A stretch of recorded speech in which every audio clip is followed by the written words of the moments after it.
নমস্কার বন্ধুরা, আশা করি আপনারা সবাই ভালো আছেন। আমরা সবাই ভালো আছি। তো বন্ধুরা, আজকে কিন্তু কোনো রকমের রান্না নয়, আজকে ভীষণ একটা উপকারী তেল নিয়ে আপনাদের সামনে এসেছি, যেটা কিনা আমি নিজে ব্যবহার করে উপকার পেয়েছি। তো দেখুন, এখানে 300 গ্রামের মতো আমি নিয়েছি সর্ষের তেল, আর এখানে দুটো বড় বড় সাইজের পেঁয়াজ আমি পাতলা করে কেটে নিয়েছি। তো দেখতে পাচ্ছেন, এখন এই তেলটা কিন্তু আমি এখানে গ্যাস ওভেনে বসিয়ে দিয়েছি। তো দেখুন, এখানে তেলটা কিন্তু গরম হয়ে গেছে। এখানে কিন্তু পেঁয়াজটাও আমি দিয়ে দিয়েছি। সবার প্রথমে কিন্তু পেঁয়াজটা দিতে হবে, কারণ পেঁয়াজটা ভাজতে কিন্তু একটু সময় লাগে।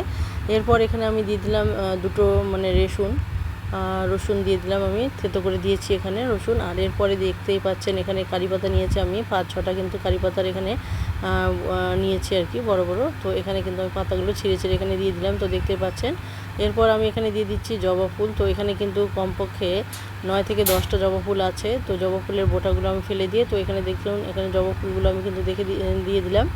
আর এখানে দিয়ে দিচ্ছি মেথি। তো এখানে 3 চামচ পরিমাণ মেথি আমি সারা রাত জলে ভিজিয়ে রেখেছিলাম, আর মেথিগুলো কিন্তু এখন আমি এখানে দিয়ে দিলাম। আর এখানে 3 চামচ পরিমাণ দিয়ে দিলাম কালো জিরে। তো বন্ধুরা, দেখতেই পাচ্ছেন, এখন কিন্তু খুব ভালো করে এটাকে ভেজে নিতে হবে, যতক্ষণ না পেঁয়াজটা হালকা ব্রাউন কালার হয়ে যাচ্ছে। তো বন্ধুরা, দেখতেই পাচ্ছেন, এখানে কিন্তু আমি হালকা মিডিয়াম আঁচ দিয়ে কিন্তু এটা ভেজে নিচ্ছি। তো পেঁয়াজটার সঙ্গে সঙ্গে কিন্তু বাকি উপকরণগুলো খুব সুন্দরভাবে ভাজা হয়ে যাবে। তো অবশ্যই খেয়াল রাখবেন, এগুলো যেন পুড়ে না যায়। পুড়ে গেলে কিন্তু এর উপকারিতাটা নষ্ট হয়ে যাবে। তো অবশ্যই চেষ্টা করবেন তেলটা যেন পুড়ে না যায়। তো পেঁয়াজটা যখন হালকা ব্রাউন হয়ে যাবে, তখনই বুঝে যাবেন যে এই তেলটা কিন্তু গরম হয়ে গেছে।